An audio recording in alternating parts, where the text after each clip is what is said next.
મારો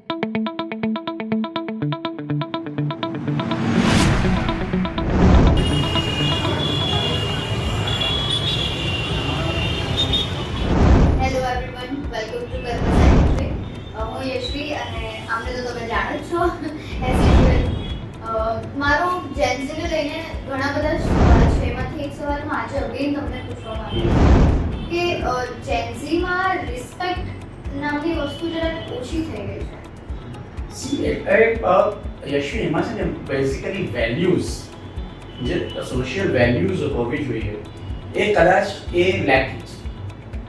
એટલે એ લોકો હંમેશા પોતાની રીતે જ વિચારતા હોય, હંમેશા પોતે જે કહે છે અથવા તો જે કરવા માંગે છે તે જ સાચું છે એવું એ લોકો માનતા થઈ ગયા છે.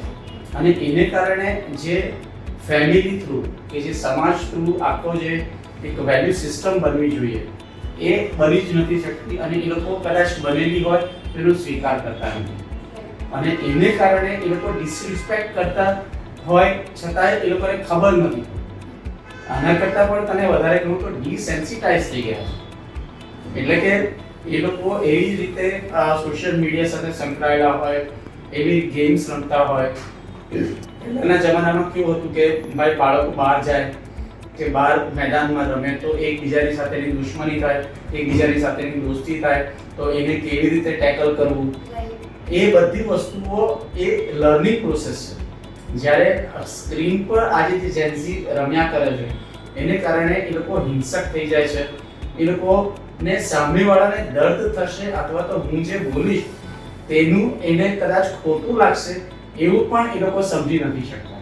અને that's why they are not respecting the elders or the not respecting the family members. Okay, તો આ જેન્ઝીઝ ને કે વોટએવર જે પણ ડિસરિસ્પેક્ટ કરે છે એ બચ્ચાને એવું શીખવાડવું કે આને ડિસરિસ્પેક્ટ કહેવાય, જી, તારે આને વેલ્યુ કરવી જોઈએ, જી. રાઈટ? એ જવાબદારી કોણ? સૌથી પહેલી જવાબદારી તો મા બાપની જ આવે. કારણ કે બાળક જ્યારે જન્મે ત્યાર પછી એ લગભગ 2 કે 3 વર્ષ સુધી એ બાળક માતા પિતાની સાથે જ રહેતું હોય. હવે માતા પિતા અત્યારે ન્યુક્લિયર ફેમિલી થઈ ગયા છે એટલે માતા પિતા બંને પાછા નોકરીએ જતા હોય એટલે એને કોઈ કેરટેકર પાસે રાખતા હોય. હવે એ કેરટેકર એની કેવી રીતે કેર કરે છે કે શું આપે છે એમની એને ખબર નથી હોતી.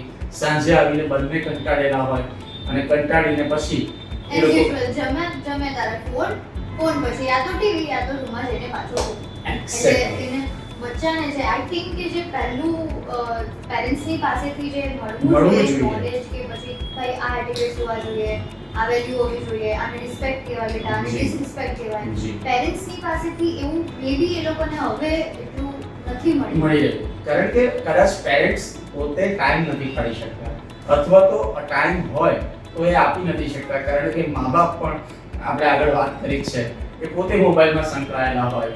અને જોવા જઈએ તો ત્યાર પછીના તબક્કામાં એ સ્કૂલમાં જાય તો સ્કૂલમાં એને માટે તદ્દન નવું વાતાવરણ થઈ જાય. એને ઓલરેડી એકલા રહેવાની ટેવ પડી છે અને હવે એક ટોળા સાથે રહેશે, એક ક્લાસરૂમમાં જશે અને ક્લાસરૂમમાં બેઝિકલી એને કેટલી જાતના લોકો મળશે અને કોણ કેવું રિએક્ટ કરશે એને હજુ સુધી ખબર જ નથી. મને યાદ છે હું જ્યારે સ્કૂલમાં નવી ગઈ ને તો મારા પેરેન્ટ્સ વોઝ વેરી એક્સાઇટેડ કે ચલો મારું હવે બચ્ચું મોટું થયું સ્કૂલમાં જશે ને એ લોકો જાતે મૂકવા આવતા હતા. જી જી. અને હું ઇવન 8, 9, 10માં મારા ફાધર ગાડી પર મને મૂકવા આવતા હતા, રાઈટ, અને લેવા આવતા હતા.